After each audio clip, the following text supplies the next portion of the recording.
শুনবানি সুন্দর কাহিনী, আরো শুনবানি সুন্দর কাহিনী।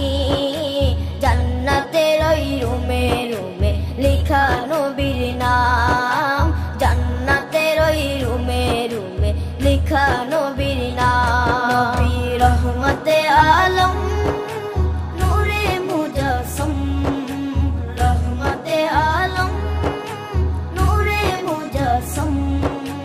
সাহাবীরা আতর বানায় ওই নবীজির ঘাম, সাহাবীরা আতর বানায় ওই নবীজির ঘাম। সাহাবীরা আতর লাগায় ওই নবীজির ঘাম, সাহাবীরা আতর লাগায় ওই নবীজির ঘাম। ও স্তনে হান্নানা একটা খেজুর গাছের নাম।